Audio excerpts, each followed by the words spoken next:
Movie की starting में हमें एक चाइनीज कपल दिखाया जाता है। दोनों ही काफी सीरियस और उदास से लग रहे होते हैं क्योंकि ये लोग अभी नए नए कनाडा शिफ्ट हुए हैं, तो शायद इन्हें सेटल होने के लिए थोड़ा सा वक्त चाहिए।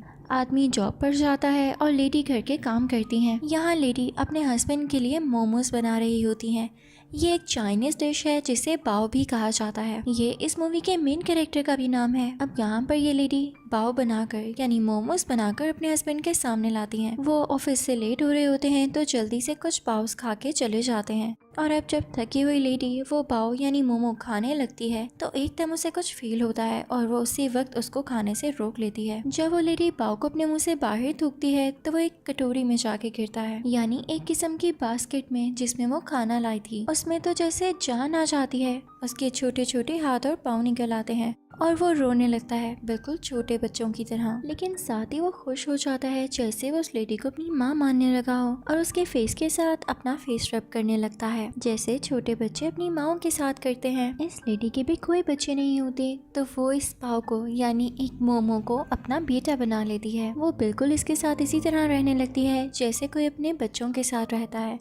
इसका ख्याल रखती है, इससे इतना ज़्यादा प्यार करती है जैसे ये वाकई इसी का बेटा हो। और साथ ही साथ वो पाव को बड़ा होते देख के काफ़ी खुश होती थी। इवन वो उसकी हाइट भी मेजर किया करती थी, यहाँ तक कि वो लेडी पाव को खुद फीड करती थी। और जब कभी उसने बाहर बाजार या मार्केट जाना होता तो वो कभी भी पाव को अकेला घर नहीं छोड़ती थी, बल्कि हर टाइम उसे अपने साथ रखती थी। अब एक दिन लेडी और पाव प्लान करते हैं कि वो मार्केट जाएंगे और कुछ स्वीट्स खाएंगे। अब इस दिन ये लोग बहुत एंजॉय करते हैं। बाओ को भी अब ये लेडी यानी अपनी मॉम बहुत अच्छी लगने लगी थी और इनकी बॉन्डिंग काफ़ी मजबूत हो चुकी थी। अब जैसे जैसे बाओ बड़ा हो रहा था लेडी को इस चीज़ की फिक्र थी कि वो मैदे से बना है और काफ़ी वीक है। वो अक्सर भागते भागते गिर जाता था या मेल्ट होने लगता था। अगर उसे कोई चीज़ लग जाती तो उसकी शेप ख़राब हो जाती। इसलिए वो लेडी कोशिश करती थी कि वो हर टाइम उसके साथ ही रहे और हमेशा उसको ठीक करती रहती थी। इसलिए वो बाओ से कहती थी कि वो उसके साथ एक्सरसाइज भी करे और योगा करने भी जाए ताकि वो अपनी शेप में रहे। पर एक दिन योगा करते हुए कुछ बच्चे फुटबॉल खेल रहे होते हैं। बाओ भी उनके साथ खेलने की कोशिश करता है और जब उनके साथ जाता है तो उसे ही फुटबॉल लग जाता है और उसकी शेप ख़राब हो जाती है। वैसा ही हुआ जिस चीज़ का डर था। वो लेडी फ़ौरन से बाओ को उठाती है और उसकी शेप को ठीक करते हुए उसे अपने साथ बिठा लेती है। बाओ बहुत जिद करता है कि उसे उन बच्चों के साथ खेलना था, पर वो लेडी उसे नहीं खेलने देती और उसको ठीक करते हुए ट्रेन में अपने साथ घर लेने आती है। वो उस लेडी से यानी अपनी माँ से नाराज़ होकर ट्रेन में दूसरी तरफ मुँह करके बैठ जाता है। वो उनसे बात ही नहीं करता। अब ये बाओ की रूटीन बन चुकी थी। वो हमेशा चाहता था कि वो बाहर निकले, लेकिन उसकी मॉम उसे बाहर नहीं जाने देती थी। वो फिर भी चुपके से उनकी नॉलेज में लाए बगैर बाहर निकल जाता है। अक्सर उसकी मॉम उसे ढूंढती रहती थी पर वो नहीं मिलता था। वो उसका काफी घंटे इंतजार किया करती थी, पर बाओ तो जैसे अब केयरलेस हो चुका था। उसे बाहर की दुनिया इतनी अच्छी लगने लगी थी कि वो अपना ज्यादातर वक्त बाहर ही गुजारता था। अब एक दिन वो लेडी बाओ के लिए उसका बहुत अच्छा खाना बनाती है। उन्हें वो खाना बनाने में काफ़ी टाइम लगा था और वो खाना इतना मज़े का था और देखने में इतना टेस्टी लग रहा था कि कोई और हो तो वो फ़ौरन से खा ले। पर बाओ यहाँ पर उस खाने को खाने से मना कर देता है। बाओ उस खाने की तरफ ध्यान ही नहीं देता और बाहर चला जाता है। वो लेडी उसे बहुत ज़्यादा रोकती है और उसके पीछे भी जाती है, पर वो नहीं रुकता।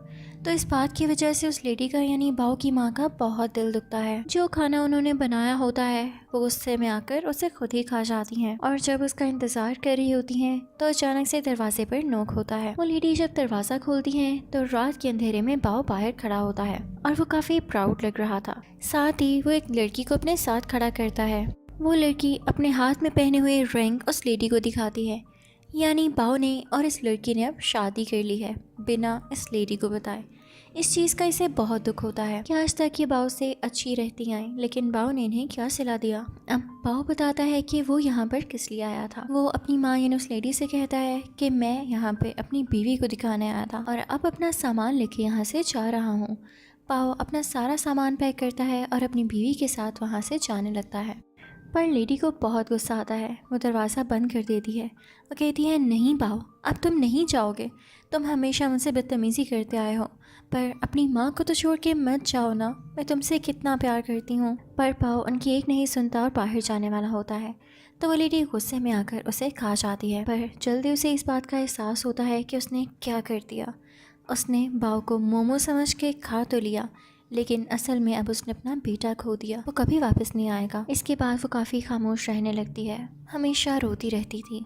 इवन उसके हस्बैंड भी जब उससे पूछते कि तुम्हें क्या हुआ है तो वो कुछ न कह पाती। फिर एक दिन हम देखते हैं कि लेडी सोई हुई है कि तभी उसके सामने दोबारा से बाव आ जाता है। क्योंकि वो सोकर उठी थी तो वो ठीक से देख नहीं पा रही थी, और जब वो अपनी आंखों को रब करती हैं तो उनके सामने एक इंसान होता है जो कि साय में बाव जैसा ही लग रहा था। यहाँ मूवी में हम पर रिवील होता है कि इन्हीं का बेटा है, जो कि काफ़ी अरसे पहले, काफ़ी साल पहले इन दोनों को छोड़ के चला गया था, और अब जब उसे एहसास हुआ तो अपने माँ बाप से माफ़ी मांगने आया है। उस लड़के के फादर उसे अपनी माँ के कमरे में धक्का देते हैं कि जाओ माँ से माफ़ी मांगो। अब वो माँ के पास जाके बैठ तो जाता है, लेकिन वो लेडी उससे बात नहीं करना चाह रही थी, तो वो दूसरी तरफ मुड़ के लेट जाती हैं और पता चलता है कि जो बाव था वो सिर्फ इनकी इमेजिनेशन थी, क्योंकि अपने बेटे को बहुत मिस किया करती थी और इसी वजह से हर वक्त इतना उदास रहती थी। वो लड़का अपनी मदर के साथ एक बॉक्स रखता है जिसमें उनकी फेवरेट डिश थी। ये वही डिश थी जो कभी एक बार इसकी माँ ने इसे बस में ऑफर की थी, पर इसने खाने से इनकार कर दिया था। पर अब ये अपनी माँ को देते हुए कहता है कि मैं आपके लिए लाया हूँ और मैं माफी मांगता हूँ कि मैं आपको छोड़कर चला गया, बस मैं समझता था कि शायद हमारी बॉन्डिंग अच्छी नहीं है। लेडी का ये सुनकर दिल मेल्ट हो जाता है और वो अपने बेटे को प्यार करने लगती है। उसका लाया हुआ खाना उसके साथ मिलकर खाती है। यहाँ पे ये दोनों बहुत ही ज्यादा इमोशनल मोमेंट शेयर करते हैं और साथ साथ अपना पसंदीदा खाना खा रहे होते हैं।